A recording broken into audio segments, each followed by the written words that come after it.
오늘 하나님께서 우리에게 주신 말씀은 출애굽기 39장 22절에서 31절까지 말씀입니다.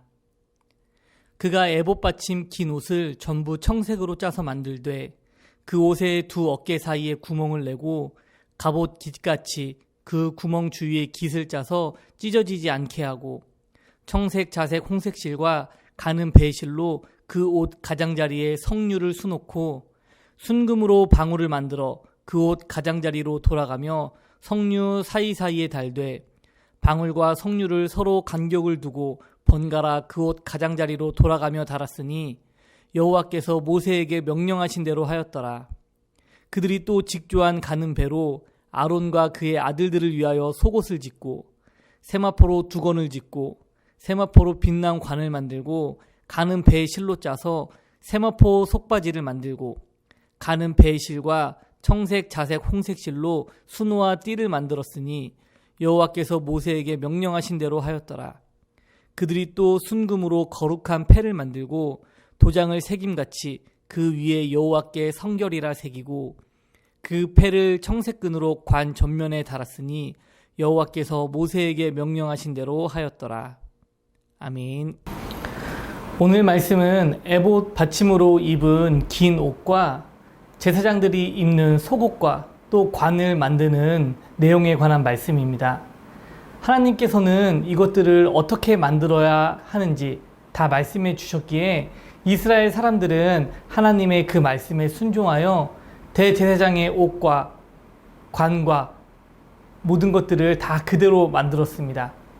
26절, 29절, 31절 말씀을 보면 그 후반절에 여호와께서 모세에게 명령하신 대로 하였더라 라는 말씀이 계속해서 나오고 있습니다. 대제사장의 에봇 받침으로 입는 겉옷은 무릎 아래까지 내려오는 통 옷으로서 청색이었는데 이 옷이 지금으로 보면은 여성분들이 입는 민소매 원피스와 같은 그러한 모양입니다. 그 청색 겉옷 아랫자락에는 돌아가면서 석류 모양의 술과 순금 방울이 차례대로 장식되어 있었습니다. 고운 배실로 제사장의 속옷과 모자를 짜 만들었고 거기에 청색, 자색, 홍색 실을 더하여 술을 놓아서 띠도 만들었습니다. 대제사장이 쓰는 관에는 특별히 패가 붙어져 있었는데 이것은 여호와께 성결이라는 문구를 그 금패에 새긴 띠를 만들었습니다. 대제사장의 겉옷 밑단에는 순금으로 방울을 만들어 달았습니다.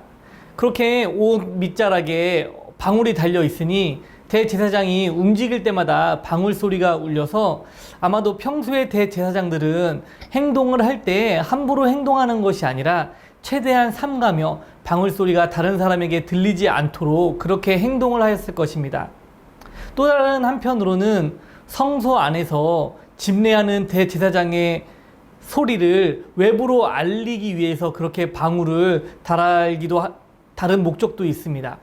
방울 소리가 나면 대제사장이 아직 살아있다는 의미이고 소리가 나지 않으면 사람들은 아마도 대제사장이 죽어서 움직이지 않는다라고 생각을 하였습니다. 이스라엘 사람들의 그 전승에 의하면 대제사장이 1년에 한 번 들어가는 지성소에 들어갈 때 발목에 튼튼한 줄을 메고 들어갔다고 합니다. 왜냐하면 혹시나 대제사장이 제사를 잘못 드려서 하나님의 징계를 받아 죽었을 경우를 대비하기 위한 것인데 지성소 밖에 있는 사람들은 지성소 안으로 들어갈 수 없기 때문에 그렇게 해서라도 대제사장의 시신을 꺼내야 했기 때문입니다. 대제사장이 지성소에 들어갔을 때 방울 소리가 나면 살아있는 줄 알았고 방울 소리가 나지 않으면 기다렸다가 그 밧줄로 이렇게 끌어서 대제사장을 그렇게 꺼내는 일이 있었을 것이다 라고 이야기도 합니다. 그런데 실제로 이런 일이 있었는지 성경에는 그 말씀이 나타나고 있지는 않지만 이런 말씀이 있는 것을 보면 하나님 앞에 선다는 것이 얼마나 두렵고 떨리는 일인지 그리고 또 하나님 앞에 제사를 관장하는 일이 얼마나 거룩한 일이었는지 사람들이 그것을 그렇게 생각하고 있는지를 알려주는 예이기도 합니다. 대제사장이 머리에 쓰는 관에는 여호와께 성결이라는 문구가 새겨진 패가 금으로 제작되어 부착되어 있습니다. 여호와께 성결이라는 말은 지금 우리가 하는 말로는 여호와께 거룩 또는 여호와를 향하여 거룩이라는 말과 같습니다. 아무리 대제사장이라고 하여도 이 대제사장도 완벽하고 흠이 없는 자라고 할 수 없기에 거룩하신 여호와 앞에서 온전히 설 수가 없습니다. 그래서 대제사장에게도 희생 제물이 필요했던 것입니다. 이런 대제사장의 이마에 있는 여호와께 성결이란 말을 이마에 붙여놓고 대제사장도 하나님께서 자신을 거룩하게 여겨주심에 하나님께로 나아갈 수 있었던 것입니다.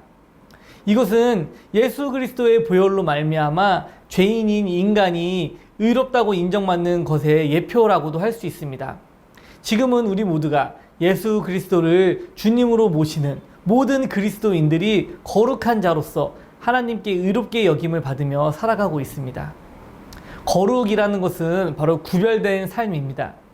삶의 목표를 성공이나 출세, 또 재산을 축적하는데 그것으로 목표로 사는 사람은 그런 것들을 위하여 살아갈 것입니다.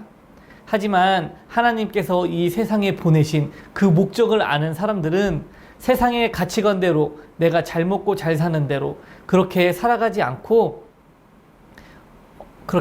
않을 것입니다. 그런데 혹시나 그 믿는 사람들도 그렇게 살아간다면 이러한 사람들은 하나님을 믿지 않는 사람들과 같은 삶을 살고 있는 것입니다. 그리스도인들은 이 세상을 창조하신 분이 바로 하나님이심을 믿는 자들입니다. 그분은 이 우주를 창조하시고 지금도 살아계셔서 모든 일에 역사하시는 하나님이십니다. 그렇기에 그리스도인들은 세상에 속한 대로 살아가는 것이 아니라 거룩하게 세상과 구별되어 하나님을 기준으로 살아가는 사람들이 되어야만 합니다. 요한복음의 말씀에서도 만물이 그로 말미암아 지은 바 되었으며 지은 것이 하나도 그가 없이 된 것은 없다라고 말씀하였습니다. 모든 것이 다 하나님께로부터 나왔으니 거룩하신 하나님을 바라보며 사는 우리들이 되기를 바랍니다. 대제사장의 관에 여호와께 성결이라는 패가 붙어 있듯이 우리의 머릿속에 또 우리의 마음속에도 여호와께 성결이라는 이 말을 잊지 않고 하나님 앞에 거룩함을 잊지 말고 세상과 다른 방법으로 거룩함으로 하나님과 동행하는 우리가 되기를 간절히 소망합니다.